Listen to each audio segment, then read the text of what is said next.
All right.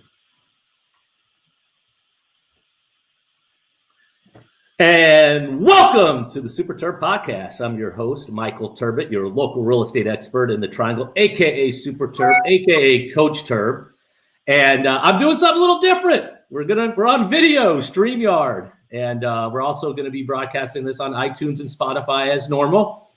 But we, again, are live on video, and I've got a phenomenal guest today. You can see on this ticker at the bottom, Dave Carmichael. He's a good friend of mine, but he's also co-owner of Strike and Barrel, a bowling center in downtown historic Wake Forest, also was formerly known as Brook Street Bowls. I can't wait to bring him on and let him tell you guys his story about acquiring the bowling center, his vision, his past. So I'm really excited about that. But before we bring him on, I wanted to give you guys a little real estate update. For you guys joining in right now, whether you're listening on, on the podcast or watching on video. I started the Super Terb Podcast. This is actually episode 9.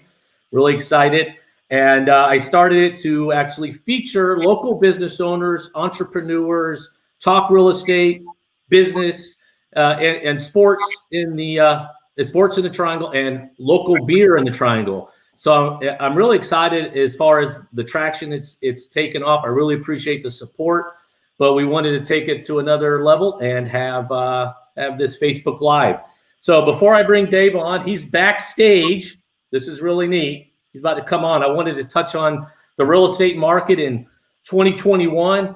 I posted this earlier to my business page, but I wanted to just give you guys a little update on what's been going on in the market from 2019, December of 2019 to December of 2020. This just came hot off the presses from Triangle MLS. And since COVID-19 and then over the last year, our market is down. Our inventory is down almost 60%. We literally have no homes for sale. The supply is down. Demand is extremely high because interest rates being at all-time lows. And in saying that, because the supply being down so low, our average sales price has actually gone up almost 11%. The average sales price in Wake County is at $400,000 now. So there's no better time to list if you're thinking about getting that equity out. Maybe you want to get a bigger home. Maybe you want to downsize. Maybe you want to sell that investment property. Maybe you just want to get the equity from your home and go do a short-term rental to decide where you want to go afterwards. There's no better time. I know the biggest obstacle that people are having is where we're going to go. Where are we going to go, Terb? We don't want to list our home until we know where we're going. I can also help you with that. If you want to start that discussion, I've helped many people be able to get the groundwork going, to be able to get into their next home even before we sell their home. As far as buying, if you're thinking at all about buying, let me know. Then there's no better time. Rent's even lower than, actually mortgages are actually probably lower than what you're paying in rent. I have clients locking in at anywhere from 2.25 all the way up to 3% in that range, depending on how much you're putting down, the terms of the loan. If you have an interest rate over 3%, maybe you're not thinking about moving, let me know, because I'll hook you up with one of my preferred lenders, and they will be more than happy to talk to you about refinancing and lower that monthly payment. There's no better time, guys. So again, what I talked about at the beginning is I like to talk about, real estate, business, sports, and beer in the Triangle. I'm going to talk real briefly about sports. This Sunday is coming up. It's one of my favorite Sundays of the year. It's Championship Sunday in the NFL. We have the Packers hosting the Tampa Bay Buccaneers, Rodgers versus Brady. I know Fox Sports is excited about that. And on the other side, we have the young Patrick Mahomes versus Allen and the Buffalo Bills. So Sunday is going to be a lot of fun. I think either way, whoever wins, I know my guest that's coming on, Dave, he's got a little partiality to that. We'll talk briefly about that. It should be a great matchup, and for Super Bowl, it's going to be awesome. So I'm just excited to watch. Comment below on who you think may win, and I'm going to be right back with my guest, Dave Carmichael. So stay tuned. I'll be right back. All right, Dave, you ready? Ready, man. Boom. Hey. There it is. What's up, Terb? Dave Carmichael, baby. So again, we're doing this a little different. You're the first live StreamYard guest. Welcome. Questioning your choices there, man. Questioning your choices. But also, you're also live, so we're going to have this on podcast so you can share it and what have you. But before we get started, I know I've known you for quite some time. Tell everybody, obviously we can see your name, but who you are, where you're from, and what you do. My name's Dave Carmichael. I'm originally from Farmville, Virginia. It's as small as it sounds. we moved, my wife and I moved here to the Raleigh area just over 9 years ago. So we'll celebrate our 10-year triangle anniversary in September of this year. All right. All right. So tell everybody, about Strike and Barrel. So Strike and Barrel, we bought, my partner, Steve Lewis, and myself bought Strike and Barrel in November of 19. It used to be Brook Street Bowl. It's in downtown Wake Forest, 8-lane bowling center with a pretty amazing bar. We've done a lot of renovations. We have some long-term plans with expansions, been kind of impacted here with all the COVID craziness. But we're really excited. We've got a really cool little operation here, something we're very excited about growing. That's all. What did you do before Strike and Barrel? So I've been in the bowling business for 21 years now. Got my first center in 1999. So I think that dates me a little bit right there. I've got 2 centers in Virginia. I've been in the bowling business, the restaurant business, the gym business. My wife's had clothing stores. I mean, so we're kind of serial entrepreneurs over the last couple decades. So you've always ran your own business. And so before, tell everybody too, because I know you were in athletics before. Where did you go to college? Originally started at the University of Richmond, had an injury, didn't work out there with football, and ended up going to Hampton-Sydney College and graduated from Hampton-Sydney, which is you played football because Sydney. I was done by that point. But you went at Richmond. You hurt your ankle though. But what I liked is it seems like a lot of the guests that I have on are local business. They've been in some sort of competitive sports in their life. I think that really shapes you for what drives you to 100% take that leap to run your business, the competitive side, the organization, how to lead, how to have the people that are working for you have that same drive as you. Skills. I mean, you're right. Competitiveness is big. I mean, and hiring athletes is something I'm big on. Like I love hiring current and former athletes. I mean, it's just a different vibe. I totally see that. So when you guys were here, I know you were commuting it up to Virginia, your bowling center's there, and then you saw an opportunity. What made you start? And I know it was a process, maybe you can get into that, but what made you say, I want to take over Brook Street and I see a vision for that place? I knew that the next stage for me in my career was a non-traditional. My centers in Virginia are traditional bowling centers, primarily, bowling, leagues, bar, arcade. I knew I wanted something that went more into entertainment, higher end food and beverage offerings, more of a community-based business. And my wife and I fell in love with downtown Wake Forest, and we just knew that this was the spot. I mean, it was growing. We thought it was perfect for what we wanted to do. Brook Street Bowl had an available space beside it. So like you said, it's been a process. My partner and I met. We were originally going to go in business with the former owner at Brook Street Bowl. We had different visions for the future. So Steve and I decided to kind of branch out on our own and do this. So we bought this along with the space next to us. Once we're done, we'll have 25,000 square feet in downtown Wake Forest. We think it's going to be something, pretty amazing. That's awesome. How long? Because I know it took you some time. There's a lot of red tape. Years. Because I think one of the things is it's a historic area, and I think that probably was one of the things that took you guys so long to finally say, "Hey, we're up and running." Yeah, a lot of planning, a lot of negotiations. I mean, it was an up and down process, but we were excited to finally get it done. Now, right after we got it done, 3.5 months later, 4 months something later, happened. Yeah. Well, before it happened, before COVID hit, and we'll get into that, I had my appreciation event there at your bowling center, and it was awesome. I mean, so if anybody is listening and you're either wanting to have an appreciation event, party, there's no better spot. One, it's kid friendly. I think you have 8 bowling lanes. We do. And back then, and we'll get into what you've done to make it even safer now with COVID, but back then we had a nice buffet area. You have a nice bar, TVs everywhere, a game room. What's really nice is the parents can do their thing on the side and still have vision of the kids of bowling. And then the location is awesome. So you mentioned briefly So you are co-owner, and then your wife Katie, she helps with the marketing. Is that who is all involved with the running the business there with you?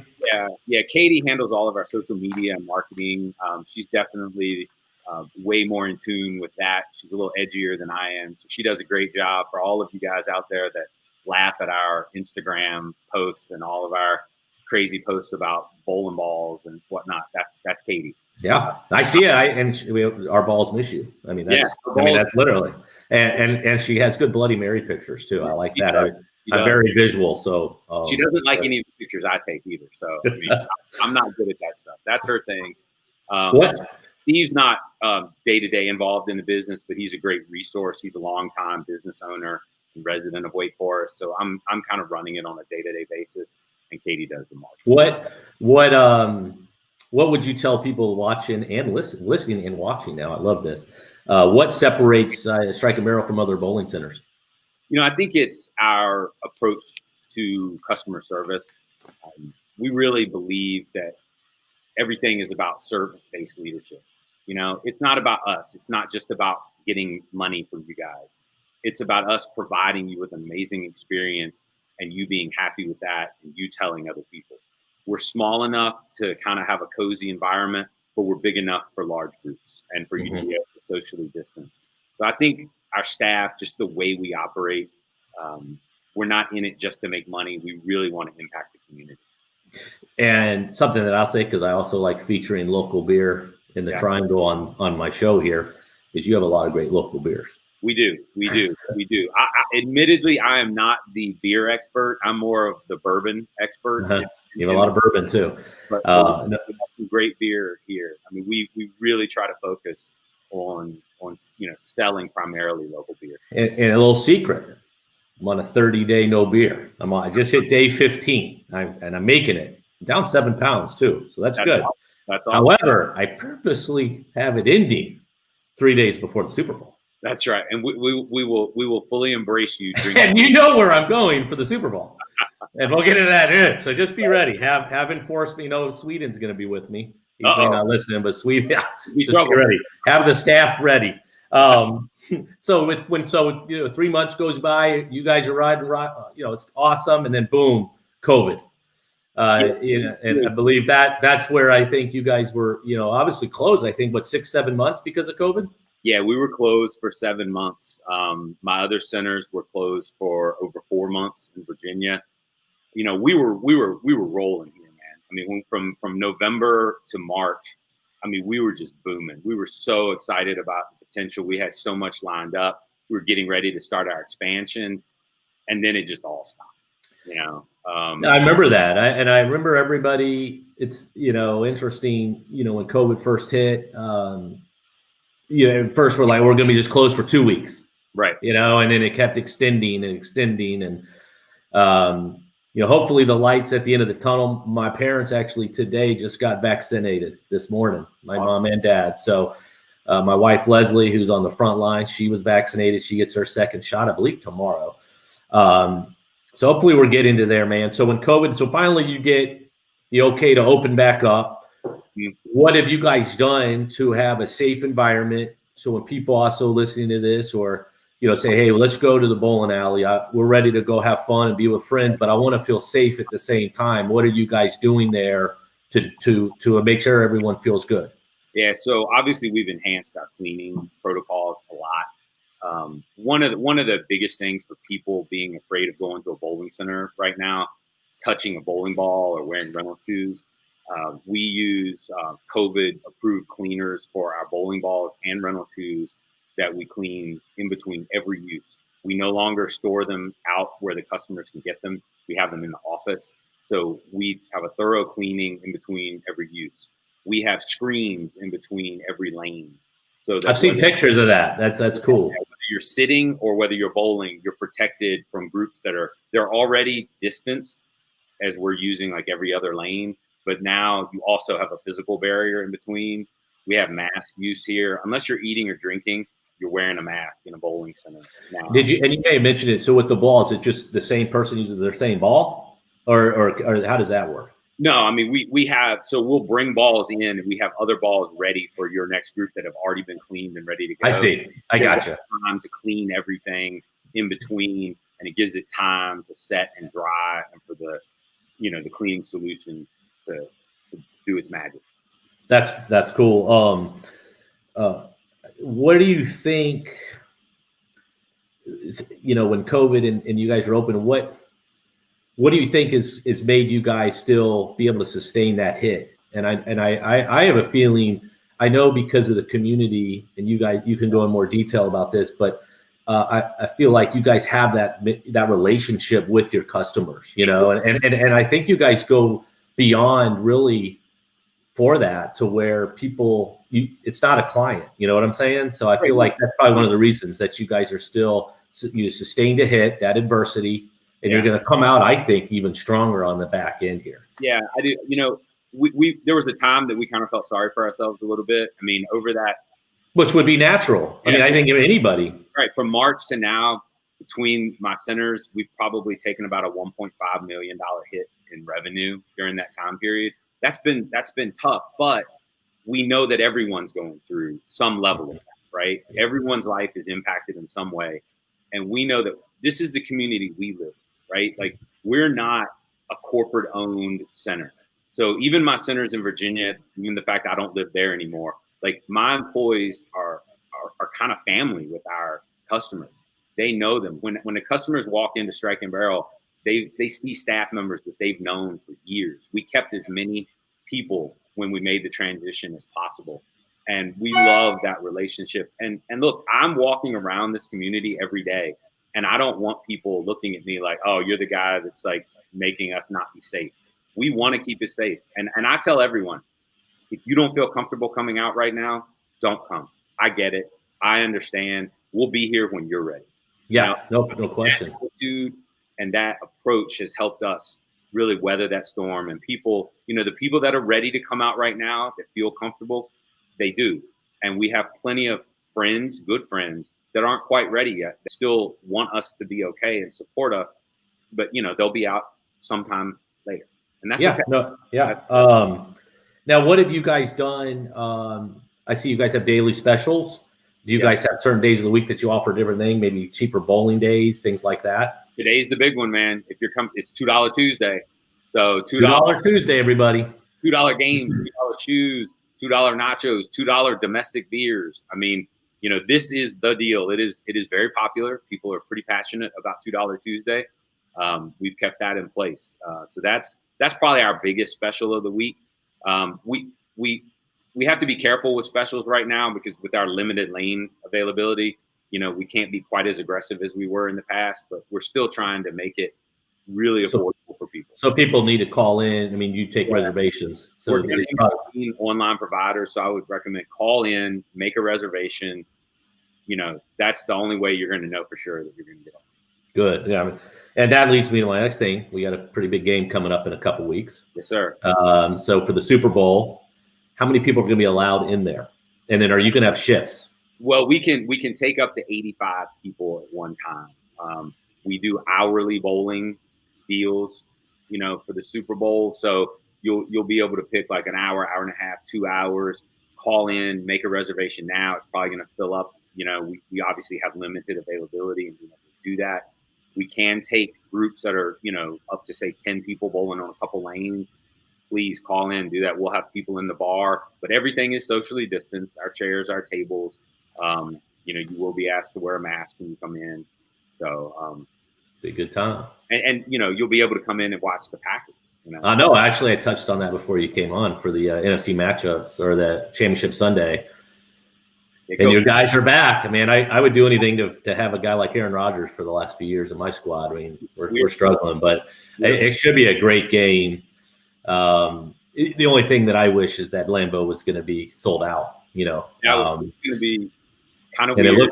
It looks like it's supposed to snow. It's 40% chance. It's in the low 20s. So that place. Anybody hasn't been to Lambeau? I surprised my son a year ago pre-COVID, and it's probably the best. Obviously, I'm a diehard Panthers fan, but I think Lambeau is probably the mecca. You need to go. You don't even have to be a football fan, and you will absolutely love it there. All right, so Strike and Barrel, where do you see you guys? Where do you see your guys in 5 years? What's your vision? Is it additional bowling centers? Is it other businesses, or what do you want to do? When we did this, the plan the whole time was to have additional locations. We want to be flexible with the offerings. You know, we've got traditional bowling in this location. Duck pin bowling is a possibility for future locations. It's kind of a fun trend now in the industry. We want to center it around food and beverage. We want to have kind of elevated food and beverage offerings, local beer, local liquor, really kind of high-end craft food offerings. In the beginning, our plan was to expand locally, say Holly Springs, Wendell, Duke-Wave Arena, you know, areas like that we think are kind of underserved from an entertainment market. As we shift with the pandemic, a lot of it is going to boil down to how financing goes in the commercial world. It's very possible that we have to find existing facilities for our expansion so that they require renovation or updating as opposed to a full-on start. That could impact where we choose to go, but definitely multiple locations. We want Strike and Barrel to grow. I'm looking in the background too, and it looks like you could get a few Super Terb logos on that near that Strike and Barrel. If you want to do any co-branding together, we can get that hooked up. Maybe even some Super Terb bowling balls. You can put anything on a bowling ball. It's actually a great idea. We're going to talk about that. So if someone's listening on the podcast or on the video here or watching, what would you tell someone that's thinking about starting their own business? Oh, wow. What to do? Because I know I talk to a lot of people, you know, and they're in the 9-to-5 or corporate world, and maybe they're not as passionate about what they're doing and they see themselves doing something else. What would you say? All right, this is what you need to do. You know, my thing is, if I was going to give like one or two pieces of advice, I would say you have to have a definiteness of purpose. You've got to know what you want to do, and you want to begin by planning the end. If you know where the end goal is, you'll always have a path to get there. If you start and you just want to wing it, you may go here, you may go there, you may go all over the place. Begin with the end in mind and be just laser focused on what you're going to do. Because I never could have predicted that there would be a pandemic. You know, I'm in an industry that's considered to be recession resistant. Well, it's not resistant to being closed, and it's not a virus. So that's that purpose, that knowing where I want to be in a year, in 5 years, is what made some of those dark days possible. I mean, obviously having support from my wife is huge there. Make sure if you are married that you have buy-in, right? Because there are going to be tough times. There are going to be lean moments, and you're going to need that support. So, you know, really beginning in that with that framework, and always educate yourself. Never stop getting better. Never stop learning. You know, read books. My favorite is Think and Grow Rich by Napoleon Hill. I think every book about business and you know, entrepreneurial pursuits is framed with that original book, and it's kind of an offshoot. Always staying sharp. Yeah, I mean, and again, it goes back to what we talked on briefly. Is that it's why I think I see a lot of people in backgrounds of athletics or competitive situations, because you're gonna face adversity. Yeah. You're gonna have things that don't go your way, and I think having that mindset. I mean, I'm not much different. I mean, being in real estate, you know, I wake up every day unemployed. Right. And, with my number one goal is to take care of people and protect them. But sometimes the closing isn't at the finish line. You know, sometimes that's aborting a deal or it not working out, and then being able to pick up where you are and say, okay, like let's, for example, you know, we just sold your house. Right. Just sold your house. What if that contract backed out? You know, picking it back up. Let's go forward and get it done there. So, what would you? So that last question. What is the best advice that you've ever been given, and by who? All right. I ask all my guests this, and I love all the answers that I've received have been all awesome. There's two that stick out. So one really was unintentional. From my dad, he was in insurance, and he's my hero from day one. He never really gave me business advice. But watching him live his life, which is a very faith-based life of servant leadership, like I think I touched on that earlier. Like he always existed to serve others, and he always had faith that you could get through that moment. Like no matter how big that moment is, how tough things are, you'll survive. You'll get through it. You'll get to the other side. And watching him live his life that way, I was able to kind of apply that in the business world to a lot of tough moments and a lot of tough decisions. So that's kind of, you know, the mental side. And oddly enough, my wife, her uncle George, who actually passed away from COVID not too long ago, he was a consultant years ago, and he came in and talked to me. And he talked to me about how I needed to find the core metrics, the most important numbers of my business, whether there were 4, 5, or 9. He always said there'd be less than 9. For me, it's like cost of goods sold, it's revenue as a percentage of my mortgage. You know, it's different things like that. For you, it might be how many clients you contact, but like for every industry, know your most crucial metrics, your most crucial numbers, and pour over that every day. Be obsessed with hitting those numbers and making those numbers work, because if you hit that, you succeed. If you lose track of that, you're just like a boat, man. You're out you just have no idea where you're going. Yeah, I've seen you in action too, man. Maybe when we've been to road Panther games or something, your first thing, you're up on the morning watching those spreadsheets. Yeah, so I hear it. It's in my mind, man. It's just in my brain. You got to have those things that work for you. So I'm going to post this. I'm going to see if we can go back and edit and all that good jazz, but tell everybody how they can reach out to you guys at Strike and Barrel. If you have any Instagram handles, Facebook, numbers, let everyone know. So our Instagram handle is Strike and Barrel. It's with A and D spelled out. I'll admit, man, my wife does all of the social media. We'll make sure we tag her. I think she's already been in action. She's already shared us to 2 different storylines. Yeah. She's the active one. Katie Carmichael, if you're looking out for her, she's super involved in social media. We're Strike and Barrel on Facebook. You could look me up on Instagram, but I think I've posted like 3 times, so that's probably not the one you want to follow. Well, man, I appreciate everything. I appreciate you coming on the show. Thanks for telling everybody your story. I'm looking forward to getting over there on Super Bowl Sunday. Yeah, can I say one thing? Sure. For everybody out there looking for a realtor, I mean, this dude is my guy. He helped us sell our house, and not trying to brag, but trying to show what kind of work he can do.